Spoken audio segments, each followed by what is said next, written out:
मित्र पक्षाचे सर्व माननीय नेते आणि जमलेल्या माझ्या तमाम देशभक्त बांधवांनो, भगिनींनो आणि मातांनो,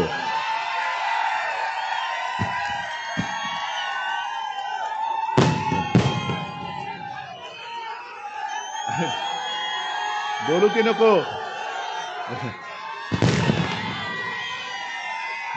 बसा सगळे बसा.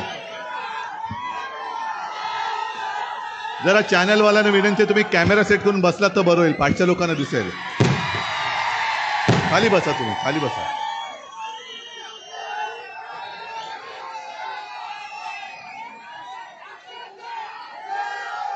जरा खाली बसा प्लीज.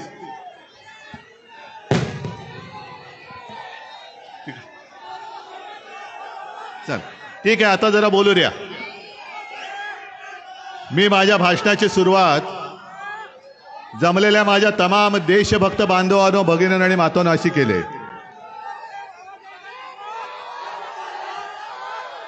हे आवाज होतं काय?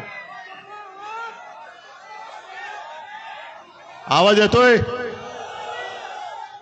हा ठीक आहे ठीक आहे, तुम्ही शांत राहा तर आवाज येईल. सगळे शांत राहा, सगळे शांत राहा जरा. आता येतोय आवाज?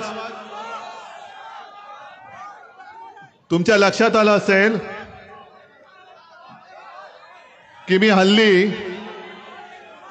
जरा खाली बसा. अरे बाबा थांबा ना, तुमचा आवाज थांबवला तर माझा आवाज येईल. बस.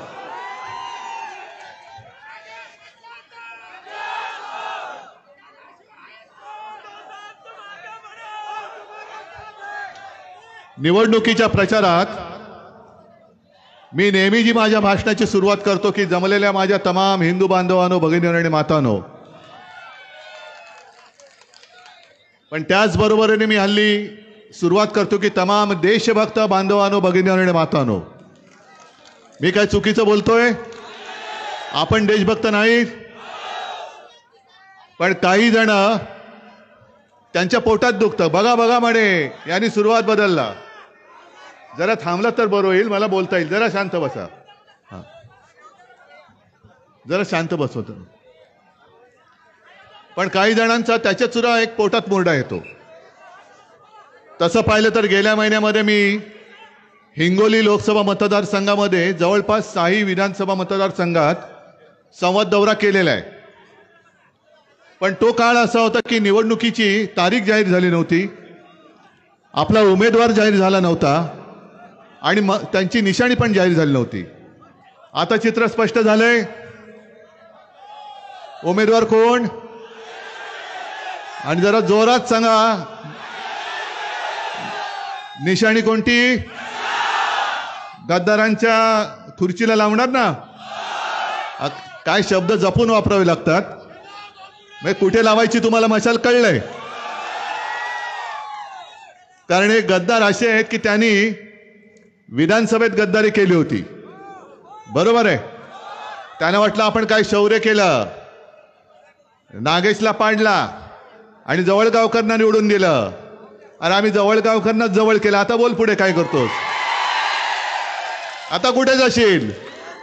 त्याच्यामुळे तुझा सगळा सुपडा साफ होणार आहे. आणि जे गुंडागर्दी करतायत, मस्तीमध्ये आहेत. तुम्ही इकडे शेतकरी किती आलेत? एक काम करावं लागेल तुम्हाला, या गुंडागर्दीवरती नांगर फिरवावं लागेल. कोणावरती फिरवायचा नांगर? गुंडागर्दीवरती. आणि गुंडागर्दी पूर्णपणे नामशेष करून टाकायची. हे यांच्या काय वडलोपार्जित संपत्ती नाही आहे हिंगोली. म्हणजे हिंगोली हा आपल्या शिवसेनेचा बालेकिल्ला आहे. आणि विशेष म्हणजे ज्यांच्यासोबत आपण लढत होतो ते काँग्रेस, राष्ट्रवादी आणि सगळे पक्ष हे अधिक आपल्यामध्ये आलेले आहेत. म्हणजे मला तर असं वाटतं की यावेळेच्या मतदानात जेवढं मतदान होईल त्याच्यात 90% जास्त मतदान हे आपल्या नागेशला होईल. आणि तुम्हाला सगळी दुःख माहिती आहेत तुमची. अंबादासजींनी तुमच्याशी बोलताना सोयाबीनचा मुद्दा मांडलेला आहे, कापसाचा मांडलेला आहे ना. त्रासाने तुम्ही ग्रस्त आहात ना. मग आम्ही बोलतोय, पण आम्ही नुसतं नाही बोलत. मी अभिमानाने सांगेन की महाविकास आघाडीचं सरकार होतं तेव्हा आम्ही करून दाखवलं होतं. सोयाबीनला भाव देऊन दाखवला होता, कापसाला भाव देऊन दाखवला होता. आणि आता हे कर्जमुक्ती तर मी पहिल्याच अधिवेशनात केली होती. मिळाली होती की नव्हती? मिळाली होती ना. आपत्ती आली नसेल असेल पण त्या काळामध्ये मदत जी केली होती मिळाली होती की नव्हती? आणि त्या पलीकडे जाऊन जे नियमित कर्ज परतफेड करतात त्यांच्यासाठी 50,000 रुपये प्रोत्साहनपर राशी ही द्यायला सुरुवात केली. आणि या गद्दारांनी हरामखोरी करून आपलं सरकार पाडलं. नाहीतर ते पण मिळालं असतं तुम्हाला. आणि मी तुम्हाला खोटं नाही सांगत, जर 5 वर्ष यांनी गद्दारी केली नसती तर 5 वर्षाच्या अखेरीस मी शेतकऱ्यांसाठी आणखीन काहीतरी योजना जाहीर तर केली असतीच. कदाचित मी परत एकदा शेतकऱ्यांची कर्जमुक्ती केली असती. पण आता हे बसलेत. आता शेतकऱ्यांच्या मनामध्ये एक भीती आहे. ज्या पद्धतीने शिवसेना ही आपली शिवसेना, मोदी म्हणतात ती नकली शिवसेना आहे, मान्य आहे तुम्हाला? पण मोदींना माहित नाही. ए बाबा तुम्ही येऊन भाषण करता काय? भाषण करता का? नाही ना, मग जरा बसा ना, जरा शांत बसा, मध्ये मध्ये बोलू नका, जरा थांबा. या मोदींना माहिती नाहीये की तुम्ही जो भाजप करताय तो बोगस जनता पार्टी झालेला आहे. बोगस, भाकड, फेकड. पण ज्या पद्धतीने त्यांनी आपली शिवसेना पळवली कसली? चोरली. पण त्या चोराचा हिशोब मी बरोबर चुकवल्याशिवाय राहणार नाहीये. पण मी जे तुम्हाला सांगतोय एका शेतकऱ्याने सांगितलं, तुम्हाला पटते की नाही बघा. यांनी काय केलं? यांचे जे घरगडी सगळे यंत्रणा आहेत, निवडणूक आयोग सुद्धा यांचाच घरगडी आहे. तो मध्ये नेमला होता लवाड नार्वेकर. आपण जनतेच्या न्यायालयात हे सगळे प्रश्न मांडले होते, तुम्ही पाहिले ना. आणि आता सर्वोच्च न्यायालयाने सांगितलंय की विधिमंडळाच्या बहुमतावर तुम्ही पक्षाची मान्यता पक्ष कोणाचाही ठरवू शकत नाही. पण यंत्रणा यांच्याकडे, निवडणूक आयोग यांच्याकडे, लवाद यांच्याकडे. ज्याप्रमाणे सुरतेमध्ये त्यांनी एक चमत्कार केला आणि भाजपचा उमेदवार बिनविरोध निवडून आणला, काँग्रेसच्या उमेदवाराचा अर्जच अवैध करून टाकला. मग ह्या सगळ्या यंत्रणा त्यांच्याकडे असल्यानंतर मी असं म्हणेन, जे मला शेतकऱ्यांनी सांगितलं, मला म्हणाले अहो उद्धवराव, तुमच्या शिवसेनेच्या 7बाऱ्यावरती यांनी गद्दारांचं नाव लिहिलं, आमच्या 7बाऱ्यावरती यांनी दुसऱ्याचं नाव लिहिलं, तर आम्ही कोणाकडे जावं? आणि यंत्रणा यांच्याकडे. जर आता परत हे दुर्दैवाने निवडून येणार नाहीच, काय द्यायचं नाही निवडून ते मी तुम्हाला सांगतोय. हे केवळ शिवसेना संपवण्याचं कारस्थान नाही. उद्या तुमच्या 7बाऱ्यावरती कोणाचं तरी भलत्याचंच नाव लिहिलं, यंत्रणा कुठे तुमच्याकडे? काय कराल तुम्ही? रस्त्यावरती उतरा रस्त्यावर. अरे मेलात तरी चालेल, तुम्ही जगा किंवा मरा, पण मला पंतप्रधान करा. हे अशी ज्यांची मानसिकता आहे, जे शेतकरी उत्तरेमध्ये रस्त्यावरती उतरले होते, त्या शेतकऱ्यांच्या वाटेमध्ये आणि खिळे टाकले, कंपाऊंड्स टाकली, सगळे त्यांच्यावरती बंदुका घेऊन पोलीस उभे केले, ड्रोन मधनं अश्रुधुराचे गोळे सोडले, येऊ नाही दिले दिल्लीमध्ये. कोणाकडे तुम्ही दाद मागणार? मागू शकता दाद? सगळे दरवाजे तुमचे बंद झाल्यानंतर तुमच्या 7बाऱ्यावरती गद्दारांचं नाव लिहिलं तर महाराष्ट्राच्या 7बाऱ्यावरती कोणाचं नाव देतील ते? महाराष्ट्राचा 7बारा हा त्यांच्या बापाच्या मालकीचा नाही, तो माझ्या या शेतकऱ्याच्या मालकीचा आहे. आणि जर मोदी शहाना वाटत असेल की सगळं गोरं ढोरं आहेत, आम्ही काय वाटेल तशी ना हाकलू तशी जातील, नाहीये मोदीजी. तुम्ही बैल बघितला पण बैलाची शिंग नाही पाहिली अजून. आणि महाराष्ट्राचा जो खाक्या आहे की आला अंगावर तर घेतलं शिंगावर, आता महाराष्ट्र सज्ज आहे, तुम्हाला शिंगावरती घेतल्याशिवाय राहणार नाही. ज्या पद्धतीने यांचं सरकार चाललेलं आहे, आमच्यावरती आरोप करतात घराणेशाही. मग मी जे बोलतोय हे तुम्हाला पटते की नाही सांगा तुम्ही? आहे मी घराणेशाही मधला आहेच ना. माझ्या आई वडील, अरे तुम्हाला माझ्या वडिलांचा फोटो चोरावा लागतो, ते माझे वडील आहेत, ह्याचा मला अभिमान नसावा? आज त्यांना कळलेलं आहे की तुम्ही शिवसेना चोरण्याचा प्रयत्न केलात, पण मोदींच्या चेहऱ्यावरती मत मागू शकत नाही. जो गेल्या वेळेचा इथला गद्दार आपण निवडून दिला तर माझी चूक झाली, ती मीच उमेदवारी दिली. आणि उमेदवारी दिल्यानंतर तुम्ही आत्ता जसे पिसाटून उठलेला आहात तसे उठलात आणि दिलं त्याला निवडून. तुमची चूक नाही, माझी चूक आहे. पण हा गद्दार तिकडे गेला तेव्हा मला काय सांगत होते, हे म्हणे मोदींचा फोटो लावला म्हणून निवडून आले. मग आता बाळासाहेबांचा फोटो का लावताय? आणि जर मोदींचा फोटो लावून गेल्या वेळेला निवडून आलेला गद्दार यावेळेला का बदललात? यावेळेला सुद्धा मोदींच्या बरोबरीने गद्दारांच्या बाजूला मोदींचा फोटो लावून बघायचं होतं ना, लोक निवडून देतात का? पण मोदींचं नाव चालत नाहीये, मोदींचं नाव महाराष्ट्रामध्ये चालत नाही. शहांचा तर पत्ताच नाहीये कुठे. तर शहांचा आणि महाराष्ट्राचा काडीचा संबंध नाहीये. उगाच आपले टिकोजीराव इकडे येऊन फणा काढतात आणि मणिपूरमध्ये जाऊन शेपट्या घालतात. हे आमचे गृहमंत्री तिकडे चीन लडाख मध्ये घुसतोय, तिकडे काय बोलत नाही, पण इकडे येऊन मोठमोठ्या फुशारक्या मारतात. बघा आम्ही काय केलं. काय केलं तुम्ही? मणिपूरच्या स्त्रियांची तुम्ही आबरू वाचू शकलात? ज्या माझ्या देशाला कुस्तीमध्ये पदकं मिळवून देणाऱ्या कुस्तीपटू त्या तिकडे बसल्या होत्या, त्यांच्याकडे जायला मोदीजींना वेळ नाही, पण समुद्राच्या तळाशी जाऊन सगळा देखावा करायला वेळ आहे. अरे गेला असतात 2 मिनिटं त्या महिलांना भेटला असतात, ऐकून घेतलं असतात. गेला असतात 2 मिनिटं आणि त्या शेतकऱ्यांना भेटला असतात. गेला असतात 2 मिनिटं आणि मणिपूरमध्ये जाऊन त्या महिलांशी बोलला असतात. ते नाही, कारण आगडोम उसळलेला आहे. आगडोम, हा आगडोम आता मोदीजी तुम्हाला थांबवता येऊ शकणार नाहीये. हा शेतकरी जो पिसाळून उठलेला आहे याचं कारण तुम्ही भले त्याला नमो सन्मान बिनमान काहीतरी योजनेमार्फत 6,000 रुपये फेकत असाल, पण मला सांगा असं कोणतं एक तरी शेतीसाठी लागणारा अवजार असेल, मग खत आहे, इलेक्ट्रिक पंप आहे, त्याच्या वायर आहेत, इतर सगळ्या गोष्टी, त्याच्यावरती जीएसटी किती आहे जरा बघा, 18%. आणि फक्त एकावरती नाही, सगळ्या गोष्टींवरती आहे. 5%चा आता खताचा जीएसटी त्यांनी 5% केलाय. मग तुम्ही सगळी खरेदी करतात, ही सगळी लूट त्यांच्या खिशात जाते. मग तुमच्या हक्काचा पैसा जो तुमच्याकडे राहिला पाहिजे तो लुटून नेऊन जातायत. आणि तुम्ही आलात, हे घ्या 6,000 रुपये फेकले, कसा मी आहे बघा. याने हीच सवय लावायची. जर हे खरे आपल्या देशाचे मेरा परिवार, अरे परिवार मध्ये लोक बेकार बसलेले तुम्हाला चालू शकतात? परिवारची लोक काय करतात? भीक मागतात. हा मोदींचा परिवार आणि त्या परिवाराचे मोदी कुटुंब प्रमुख. 10 वर्ष आम्ही तुम्हाला आमच्या देशाच्या आयुष्याची दिली. किती मराठवाड्यामध्ये किती उद्योग आणले मला सांगा. इथे शेतकरी बसलेले आहेत, किती शेतकऱ्यांच्या मुलांना नोकऱ्या मिळाल्या मला सांगा. पण मोदी 14 साली मी काय बोललो म्हणजे ते काय बोलले सांगत नाहीत, 19 साली काय बोलले ते सांगत नाही, नोकऱ्या किती दिल्या ते बोलत नाहीत. पण मोदींसारखा माणूस पंतप्रधान असल्यानंतर 10 वर्ष सलग 10 वर्ष त्यांना दिली, त्यातली 5 वर्ष आम्ही त्यांच्यासोबत होतो. दुर्दैवाने बोलतात कशावर? कोण काय खाते, कोण मांस खाते, कोण मच्छी खाते, मांस मासे, त्याच्यानंतर मुलं, कोणाला किती मुलं होणार, त्यांना हे काँग्रेसवाले संपत्ती वाटणार. अहो तुम्हाला कसं कळलं कोणाला किती मुलं होतात?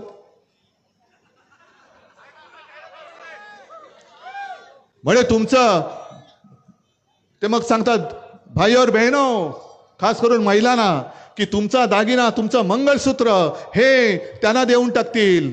मोदीजी तुम्हाला मंगळसूत्राचं महत्व कळलं कधी? गेल्या 10 वर्षात?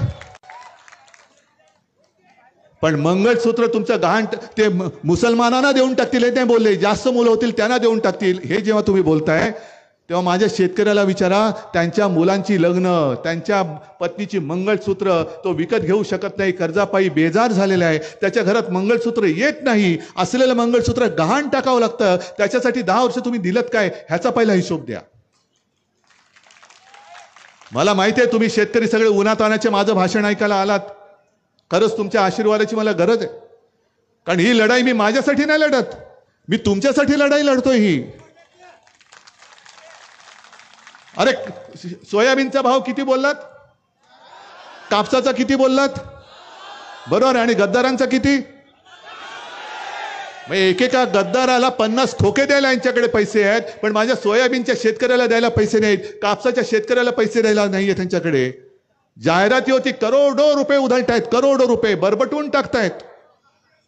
बघा चॅनलवरती किती जाहिराती चालल्यात, वृत्तपत्रांमध्ये किती जाहिराती चालल्यात, गावागावामध्ये होर्डिंग किती लागलेत. पूर्ण मुंबई तर बरबटवून टाकलेली आहे. जिथे म्हणजे पूर्वी जसं करोनाची होर्डिंग आपण लावली होती, करोना कसा दिसतो, आता लोकांना वाटते की हाच करोना आहे की काय. एवढं सगळं बरबटून टाकलं. आणलात कुठून हा पैसा? तुम्ही एकतर माझ्या शेतकऱ्याच्या खिशातून अप्रत्यक्ष कर गोळा करतात. बरं तुम्हाला माहितीसाठी सांगतो, महाराष्ट्रामधून आपण केंद्राला जेव्हा 1 रुपया कर म्हणून देतो, तुम्हाला माहिती आहे परत किती येतात? 8 पैसे. 8 पैसे. बाकीचे 92 पैसे कुठे जातात? उद्योग कुठे जातात? सगळ्या नवीन येणाऱ्या कंपन्या कुठे जातात? मुंबईचा हिरे व्यापार आणि आपले गद्दार. मग तुमच्या 7/12वरती कोणाचं नाव येईल? मग चालेल तुम्हाला? मग कधी त्यावेळेला मी येऊन तुमच्याशी बोललो, अरे मी तुम्हाला सांगितलं होतं, अरे वेळ गेली असेल निघून. आत्ताच वेळ आहे की यांची मस्ती आत्ताच तुम्हाला गाडावी लागेल, आत्ताच. आणि एक काळ असा होता, जरूर होता, अगदी स्वतः शिवसेना प्रमुख सांगायचे की देशाला एका मजबूत सरकारची गरज आहे. होय, वाटत होतं तेव्हा, आणि म्हणून आम्ही यांच्या कच्चेपी लागलो. पण आता जे दिसतंय, तुम्ही आमच्या घराणेशाहीवरती बोलताना, अहो तुम्ही आणि तुम्हीच, मी म्हणजे मीच. मोदी एक आहे, मोदी, दुसरं कोणीच नाही. मोदींचा परिवार म्हणजे एकटे मोदी आणि त्यांची खुर्ची, दुसऱ्या परिवारात कोणीच नाही. मग तुम्ही तुमच्या स्वतःबद्दल जर एवढं बोलत असाल, तुम्ही जर तुमच्या स्वतःच्या प्रेमात एवढं पडला असाल, तर मी माझ्या या कुटुंबाच्या प्रेमात पडलो तर मी कसा गुन्हेगार? आणि मी घराणेशाहीच्या वारशाची मशाल घेऊन मी पुढे जातोय. घराणेशाहीची वारशाची मशाल आहे माझ्याकडे. अहो माझ्या 7 पिढ्या या पूर्वीच्या होत्या ना, त्याचा इतिहास मी तुमच्या समोर ठेवतो. शिवसेना प्रमुख कोण होते तुम्हाला माहिती आहेत? माझे आजोबा काय होते तुम्हाला माहिती आहेत? प्रबोधनकार. आता त्यांचे आजोबा काय होते ह्याचाही हिशोब आहे. हिशोब म्हणजे इतिहास आहे. मोदीजी तुम्ही आणि शहाजी तुम्ही तुमच्या 7 पिढ्यांचा इतिहास सांगा, मी माझ्या ठेवतो. होऊन जाऊ दे, लोकांना काय निवडायचं ते निवडू दे. मी आहे, समोर उभा आहे. जनतेने ठरवावं तुम्हाला कोणती घराणेशाही पाहिजे, आणि जनतेने ठरवायचं उद्धव ठाकरेला पुढे न्यायचं की घरी बसवायचं. हे मोदी शहाने नाही ठरवायचं. जी शिवसेना प्रत्येक वेळेला प्रत्येक ठिकाणी गोरगरीब माणसाच्या अगदी बांधावरती येते, धावून जाते, आपत्तीमध्ये धावून येते, आणि ज्या शिवसेनेनी मोदीजी तुम्हाला पंतप्रधानपदी बसवण्यासाठी मदत केली, ती शिवसेना तुम्ही काम झाल्यावर आज नकली म्हणता. अरे जर आपल्याला नकली म्हणत असतील तर मग हे आहेत तरी कोणाचे? आणि हा जो मी विचार जो शेतकऱ्यांनी मला सांगितला, माझ्या मनात तो भिडला की शिवसेनेचा 7/12 ह्यांनी त्या गद्दारांच्या नावावर केला, माझ्या शेतकऱ्याचा केला, आणि सगळ्या यंत्रणा ह्यांच्या हातात ठेवल्या, तरी जातील कुठे? आणि त्याच्यासाठी जे मी बोलतोय की मजबूत सरकार, आता मजबूत सरकार पाहिजे, पण एका व्यक्तीचं सरकार नकोय आम्हाला. एक व्यक्ती म्हणजे हुकुमशाह नाही, आम्हाला मोदी सरकार नकोय, आम्हाला भारत सरकार पाहिजे. हे सरकार, माझ्या देशाचं नाव हे भारत आहे, भारत सरकार पाहिजे. आणि हे म्हणतील ती पूर्व दिशा. मगाशी तुम्ही ते मशाल गीत ऐकलत ना, ऐकलत की नाही?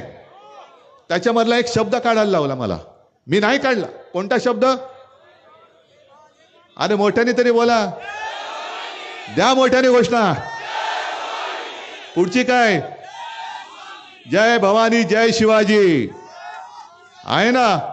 भवानी मातेला आपल्यापासून दूर कोण करू शकतं? पण यांचा घरगडी निवडणूक आयोग त्याने आम्हाला प्रेमपत्र दिलं की या गाण्यातला जय भवानी शब्द काढा. मग काय मोदींचं घालू? हा, मी त्यांना सांगितलं. काय बोललं तुम्ही आता? हा, कळलं ना तुम्हाला? हा, ते काय करायचं ते करा, मी हटवणार नाही. आणि माझ्या दैवताशी पंगा घेऊ नका. हे माझं दैवत माझ्या समोर बसलेलं आहे. आम्ही जय श्रीराम बोलतो, आम्ही बजरंगबली की जय बोलतो, आम्ही बोलतो. पण तुम्हाला जय भवानीची एवढी ॲलर्जी का खास सुटली तुम्हाला? का सगळीकडे खाजवायला लागलात? आणि असे हे महाराष्ट्र द्वेष्टे आहेतच. महाराष्ट्रामध्ये सगळी बेकारी, आत्महत्यांचं सत्र चालू आहे. शेतकरी हताश झालेला आहे. म्हणजे महाराष्ट्राची अस्मिता तर मारायचीच. महाराष्ट्र भिकेला लावायचाच, उद्योगधंदे पळवायचे, शेतकऱ्याला कर्जबाजारी करायचं, पण महाराष्ट्राची अस्मिता सुद्धा जिवंत राहता कामा नये. इथे सुद्धा मोदींचा गजर झाला पाहिजे. तो तुमच्या गुजरातमध्ये करा, महाराष्ट्रामध्ये होणार नाही, यापुढे अजिबात होता कामा नये. आणि काल मी परभणीच्या सभेत तर बोललेलोच आहे. पावसात सुद्धा लोक बसली होती, आज जसे तुम्ही उन्हात बसलेल्या. कालच्या सभेत बोललो होतो मी की या भाजपवाल्यांना कान धरून जय भवानी जय शिवाजी बोलत आता उठा बशा काढायला लावा गेलं. तुमचा महाराष्ट्राबद्दल आकस आहे, तुम्हाला उद्धव ठाकरेला संपवायचं आहे, पण तुम्ही आमच्या दैवताबद्दल सुद्धा आकस ठेवायला लागलात. एवढी मस्ती आली तुमच्यात. आणि एक एक एक एक एक सगळे गद्दार गोळा करतायत. मी तुमच्या समोर येण्याच्या आधी आपल्या बाजूच्या वसंतराव चव्हाणांसाठी प्रेस कॉन्फरन्स घेतली, कारण मी तिकडे आता सभा नाही घेऊ शकलो. म्हणून नांदेडकरांची मी हात जोडून माफी मागितली की मी इच्छा असून सुद्धा सभेसाठी येऊ शकत नाही. पण नांदेडमध्ये जो चिखल झालेला आहे तो यावेळेला तुम्हाला साफ करावा लागेल. चिखल साफ करून टाका आता. नाही, पूर्ण साफ करून टाका. पण मोदीजी जेव्हा नांदेडमध्ये आले होते, वा वा वा वा काय भाषण केलं, छान. त्यांचं 2019चं भाषण काढा आणि 2024चं भाषण काढा. आता कळणार नाही खरं कोणतं आणि खोटं कोणतं. 19 साली काय म्हणाले होते? आदर्श घोटाळा, ज्याने आदर्श सोसायटी स्थापन केली आणि शहीदांच्या परिवाराला फसवलं. आपको पता चला होगा कौन किसके बारे में मैं बात कर रहा हूं. मग समोर न बोलले त्यांचे अंधभक्त अशोक चव्हाण. अशोक चव्हाण आता काय म्हणतात की मी जेव्हा राजकारणात नव्हतो तेव्हा सत्य साईबाबांच्या इथे माझी शंकरराव चव्हाणांच्या बरोबर एक भेट झाली होती आणि बहुत आश्चर्य लगा की एवढं सगळं करिअर, एवढी कारकीर्द ज्यांनी केली, मोठमोठी पदं भूषवली, पण त्यांच्यासारखी विनम्रता मी कुठेच पाहिली नाही. पण मोदीजी ते ठीक आहे, शंकरराव चव्हाण तुम्ही आम्हाला सांगण्याची गरज नाही, आम्हाला माहिती आहे. पण अशोकरावांबद्दल बोला ना आता. शहीद परिवारांना फसवणारे अशोकराव, निकाल लागले त्या केसचा नाही. मग ती केस तशीच असताना अशोकरावांना तुम्ही घेतलं, म्हणजे तुम्ही त्या फसवणुकीत भागीदार झालात का? वॉशिंग मशीन तर आहेच. आणि नुसतं वॉशिंग मशीन नाही, एक वॉशिंग पावडर यायची निर्माण आहे दुसरी, तिचं एक हे होतं, डाग अच्छे होते हे, माहिती आहे ना तुम्हाला. हे सगळे बघतायत कोणावर ते डाग पडलेत, या आमच्यामध्ये धुवून टाकीन. आणि यांची गॅरंटी काय माहितीये तुम्हाला? मोदी गॅरंटी. ज्याचा जितका मोठा भ्रष्टाचार त्याचा मोठा सन्मान. आदर्श घोटाळा केलात, राज्यसभेवर जा. 70,000 कोटीचा केला, उपमुख्यमंत्री हो, आणि तिजोरीच्या चाव्या घोटाळा केलास ना, घे तिजोरीच्या चाव्या. म्हणजे 70,000 कोटीच्या घोटाळ्याला उपमुख्यमंत्री करत असतील तर मुख्यमंत्र्याचा घोटाळा किती असेल? अरे त्याच्याहून 70,000 मोठा झाला. आणि मग अशा सगळ्या घोटाळेबाजांच्या हातामध्ये तुमचं भवितव्य तुम्ही देणार आहात? जर तुम्हाला मंजूर असेल, अगदी भाजपचे लोक सुद्धा इकडे आले असतील, काही चॅनलवरनं बघत असतील, त्यांना मी सांगतोय की जो कारभार मोदी सरकारने गेल्या 10 वर्षात करून दाखवला, अगदी जीडीपी वाढलाय. म्हणजे काय वाढलं? आता तुम्ही मला सांगा भाई और बहनों, गैस की कीमत नीचे गई कि ऊपर गई? डीजल नीचे गया कि ऊपर गया? पेट्रोल, मग जीडीपी वाढला ना, गॅस डिझेल पेट्रोल. मग चालते पट्टे तुम्हाला. आणि मी चॅनलच्या माध्यमातून भाजपच्या कार्यकर्त्यांना आणि मतदारांना सांगतोय, अरे अंधभक्तांनो, डोळे उघडा. महागाईचा मार केवळ आम्हाला विरोधी पक्ष म्हणजे भाजपच्या विरोधी पक्षांना नाही, तुमच्या घरच्यांना सुद्धा भोगावं लागतोय, सोसावं लागतोय. आणि सातबाऱ्यावरती दुसऱ्याचं नाव चढवण्याचा धोका. अरे जो शिवसेनेसारखा पक्ष, जेव्हा भाजपचे 2 खासदार संपूर्ण देशात होते, तुम्हाला कोणाला वाटलं होतं 300च्या वरती जातील? पण दोघांचे 300 झाले. आता 300चे 2 होणार ते सोडा, आणि 2 आलेच पाहिजेत, हेच दोघं निवडून आले पाहिजेत. पण त्या शिवसेनेबरोबर धोका देऊ शकतात, शिवसेनेला नकली ठरू शकतात. तर तुम्ही जे आता त्यांचे अंधभक्त त्यांची पालखी उचलताय ना, त्यांची पण हालत हीच होईल. म्हणून हे कोणाच्याच हिताचं नाहीये. ही एकाधिकार जे त्यांचं एक मस्ती आहे, एक विधान, एक निशाण आणि एक प्रधान.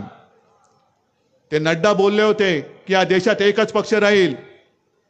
चालतोय तुम्हाला एक पक्ष? ही हुकुमशाही नाहीये. 400च्या वरती जागा यांना पाहिजेत घटना बदलण्यासाठी. नाही तर 300च्या वरती जागा असताना सुद्धा तुम्ही 370 काढू शकलाच होतात ना. मग तेव्हा तुम्हाला बहुमताची गरज होती आणि बहुमत तुमच्याकडे होतं. आम्ही सुद्धा बरोबर होतो. काश्मीरचा 370 कलम काढताना आम्ही सुद्धा पाठिंबा दिला. इतर अनेक चांगल्या गोष्टींना आम्ही पाठिंबा दिलाच. पण बहुमत मिळाल्यानंतर तुम्हाला 400च्या पार व्हायचंय, कारण तुमच्या डोक्यामध्ये किडा वळवळतोय घटना बदलण्याचा. हे माझं जाहीर वक्तव्य आणि तुम्हाला पटते की नाही तुम्ही मला सांगा. कारण गेल्या संसदेच्या अधिवेशनात भाजपच्या विरोधातले त्यांनी जवळपास 150 खासदार निलंबित करून टाकले. नुसते निलंबित नाही केले, निलंबित केल्यानंतर देशासाठी जे कायदे आणले त्या कायद्यावरती देशाच्या त्या सर्वोच्च मंदिरात, लोकशाहीच्या मंदिरात चर्चा व्हायला पाहिजे होती. अगदी इतर पक्षांची सुद्धा मतं त्याच्यात मांडली जायला पाहिजे होती. मग मतदानाला टाकून ते कायदे मंजूर करायला पाहिजे होते. पण यांनी समोरची संसद खाली करून टाकली आणि त्यांना पाहिजे ते कायदे मंजूर करून टाकले. हेच त्यांना उद्या करायचंय. कारण उद्या 400च्या वरती जाणार नाहीच. पण जर गेले तर समोर कोणी असता कामा नये. घटना बदलताना कोणाचाही आवाज असता कामा नये. जे रशियामध्ये पुतीननी केलं, जे इस्रायलमध्ये नेत्यानाहूनी केलं, आज नेत्यानाहू भोगतायत. तिकडे घराच्या बाहेर नेत्यांना पडतायत. लोक संतापाचा वणवा पसरलेला आहे. रस्त्यावरती लोक उतरलेली आहेत. आणि जगातली सगळ्यात ही मोठी लोकशाही. अरे देशाचं स्वातंत्र्य मिळवताना आम्ही नव्हतो. आमचा जन्म नव्हता झाला. शिवसेनेचा पण नव्हता झाला. पण काँग्रेसचा झाला होता. काँग्रेस लढत होती. RSSचा झाला होता. 25 साली त्यांना 100 वर्ष होतील. स्वातंत्र्यपूर्व काळात, लढाईच्या काळात RSS अस्तित्वात असताना सुद्धा RSS कधी स्वातंत्र्य लढत उतरली नव्हती. काही न करता मिळालेलं स्वातंत्र्य हे आता गिळायला निघालेत. हे तुम्हाला मान्य आहे का? आणि म्हणून आम्ही काय करू? त्या नागेशने एक वचननामा दिलाच आहे. कुठे तो नागेशने एक वचननामा दिलाय. पण एक तुम्हाला सांगतो, हा एक नागेशचा वचननामा आहे आणि नागेश तुमच्या समोर आहे. उमेदवार बरोबर आहे ना? निवडून आणणार. पण एक तुम्हाला सांगतो, जसं मोदींची गॅरंटी आहे त्या गॅरंटीवर विश्वास ठेवणार का उद्धव ठाकरेच्या वचनावर?